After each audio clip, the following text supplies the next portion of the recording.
오늘은 요한복음 20장 11절에서 18절의 말씀을 함께 나누겠습니다. 말씀을 봉독하겠습니다.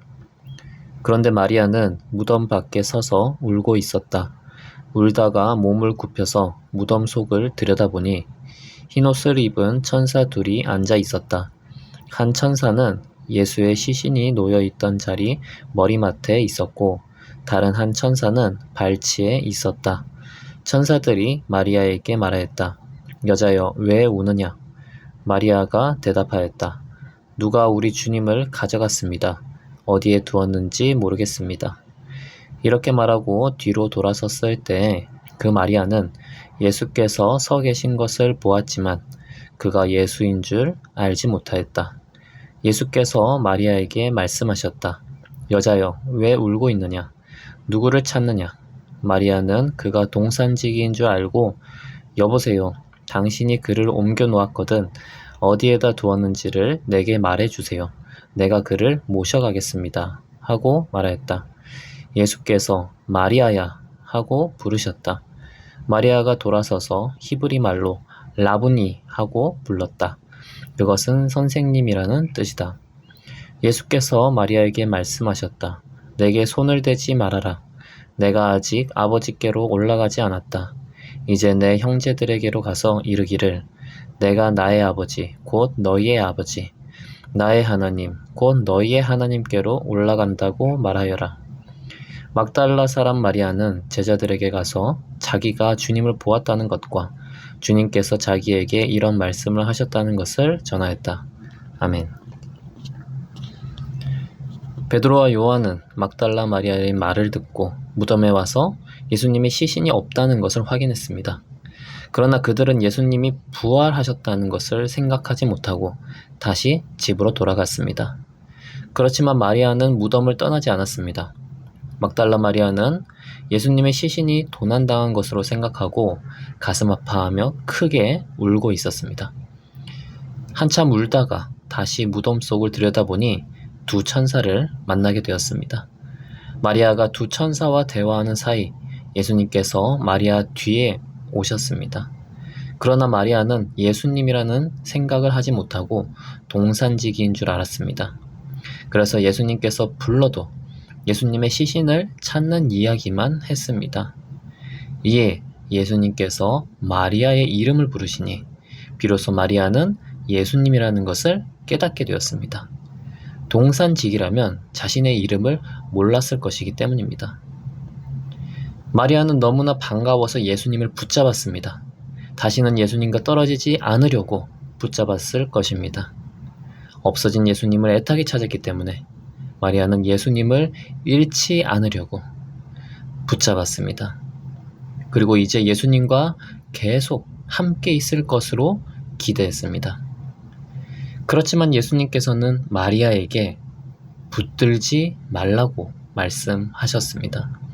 세번역 성경에서 내게 손을 대지 말아라 하고 나오지만 원어를 충실히 해석하는 의미는 붙들고 있지 말라는 그런 의미입니다. 그 이유는 예수님께서 하늘로 올라가셔야 했기 때문입니다. 즉, 예수님께서 부활하시어 계속 이 땅에서 함께 사는 것이 아니라 하늘로 올라가신다는 것입니다. 요한복음 14장 3절에선 예수님께서 믿는 자들을 위해 있을 곳을 마련하러 가야 한다고 하셨습니다.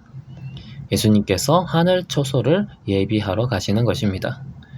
그리고 하늘로 올라가셔서 성령을 보내주시어 제자들과 함께 할 것을 요한복음 14장 18절에서 19절에 말씀하셨습니다. 그러므로 예수님은 부활하시어 제자들과 함께 있을 수 없었습니다.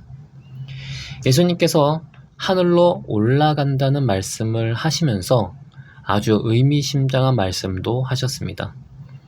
내가 나의 아버지 곧 너희의 아버지 나의 하나님 곧 너희의 하나님께로 올라간다고 하여라. 예수님께서는 하나님을 나의 아버지이자 제자들의 아버지라고 하셨습니다. 예수님이 말씀하시는 하나님이 유대인들이 믿던 하나님인 것은 이미 제자들이 알고 있었습니다. 그러나 예수님이 아버지라고 부르던 분을 제자들도 아버지라고 부를 수 있는 것은 새로운 사실입니다. 구약에서는 이스라엘 민족을 돌보시는 분으로 아버지라는 표현을 쓴 적은 있지만 그렇게 마음껏 쓸 수 있는 표현은 아니었습니다. 그러나 이제 예수님께서는 하나님의 아들이 부르는 아버지를 우리도 제자들도 마음껏 부를 수 있음을 말하고 계십니다.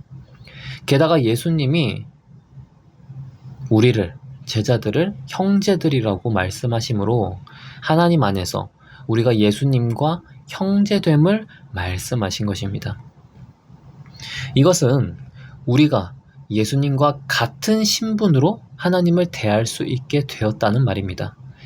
예수님께서는 독생자로서 유일하신 분으로서 하나님과의 관계에서 우리와 100% 일치하지는 않지만 우리를 예수님과 동등한 수준으로까지 올려주셨습니다. 이것은 예수님의 십자가 보혈로 가능하게 된 일입니다. 그래서 이것을 두고 우리가 하나님의 양자가 되었다라고 말합니다. 우리는 하나님의 자녀가 되었습니다. 예수님의 보혈로 하나님과 친밀한 관계를 맺게 되었습니다. 그렇기에 우리는 육신의 예수님이 필요하지 않습니다. 예수님이 필요하지만 육신의 예수님이 필요하지 않다는 것입니다. 우리가 하나님의 자녀가 되지 않았을 때는 하나님의 아들인 예수님께 붙어 있어야 하나님으로부터 오는 은혜를 충분히 누릴 수 있었지만 이제 우리가 하나님의 자녀가 되었기에 하나님과 교제하며 끝없는 은혜를 받고 누릴 수 있는 자가 되었습니다. 그래서 우리는 육신의 예수님을 의지하지 않고 예수님의 공로로 하나님의 자녀로서 살아갈 수 있게 되었습니다. 예수님께서는 하늘 처소에서 우리를 위해 지금도 일하고 계십니다. 성령을 부어주시고 우리를 위해 기도하고 계십니다. 그렇기에 예수님께서 부활하시어 이 땅에서 계신 것보다 하늘에 올라가 계시는 것이 모든 제자들을 위해서 더 유익한 일이었습니다. 예수님과 육신의 정을 나눈 제자들은 예수님과 헤어지는 것이 너무나 아쉽고 슬픈 일이지만 예수님과의 교제는 계속 되었습니다. 하늘로 올라가셔도 예수님과의 교제는 영으로서 계속되는 것이죠. 우리는 때로 예수님을 보고 싶어 하지만 예수님께서 이 땅에 계시지 않고 하늘 보좌에 계시는 것이 우리에게 더 큰 유익이고 은혜임을 알아야 하겠습니다. 기도하겠습니다.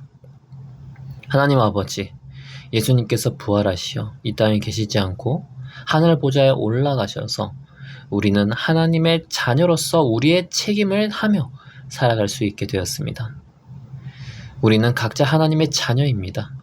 예수님과 같이 우리도 각자의 소명과 사명을 가진 자로 살아가야 합니다. 아버지 하나님과 교제하며 그 친밀한 가운데 우리의 사명을 다할 수 있는 자가 되게 하여 주시옵소서. 예수님의 이름으로 기도합니다. 아멘.